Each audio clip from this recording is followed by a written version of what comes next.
बिस्मिल्लाहिर्रहमानिर्रहीम। मोअज़्ज़िज़ प्रेस और मेरे स्टेज पर मेरे साथ बैठे हुए ओहदेदारान, एडी ख़ान बलोच साहब, जनाब अरशद इकबाल भुट्टा साहब, कामरान मुगस्सी साहब, ख्वाजा इमरान साहब, साजिद ख़ान बलोच साहब,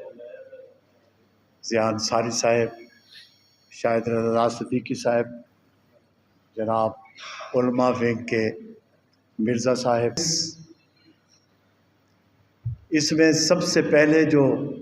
नुक्ता है कि गुज़श्ता जो शदीद इनकलाब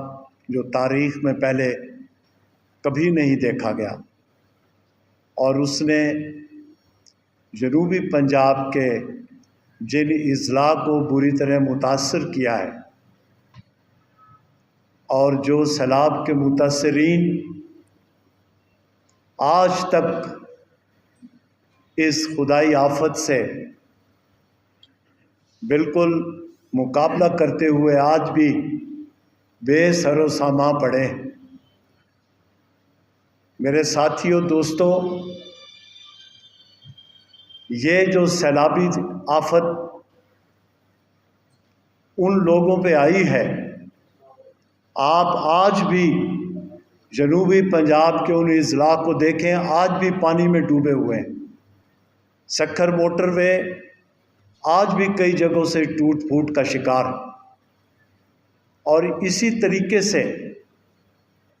ज़िला मुल्तान डिवीज़न, डीजी खां के कुछ अज़ला और ज़िला रहीम यार खान, भावलपुर डिवीज़न बुरी तरह मुतासर है और हुकूमत पंजाब की तरफ से आज तक अभी तक उन्हें किसी किस्म की वो मतलूबा इमदाद फराम नहीं की गई जो कि एक सैलाब के लुटे पुटे मुतासरीन को मिलनी चाहिए थी।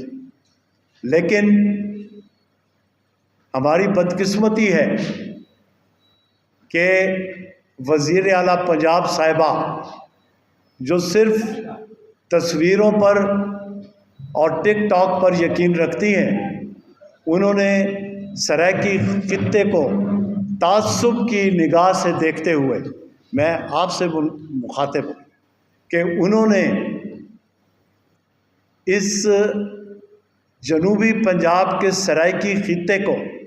ताज्जुब का निशाना बनाया है और उन्हें ये रहम भी नहीं आया कि इस वक्त जो सैलाब से मुतासरीन बेघर होकर सड़कों पर पड़े हैं, उनके ख़िलाफ़ तो तासुब नहीं, भले उन्हें इमदाद की ज़रूरत है। और जब भी किसी वक्त पीपल्स पार्टी की क़यादत जनाब चेयरमैन बिलावल भुट्टो साहब ने उन्हें ये तजवीज़ दी कि इन बेयार मददगार आवाम को, इन गरीब मुतासरीन को बेनज़ीर प्रोग्राम के तहत फ़ौरी इमदाद इनकी की जाए,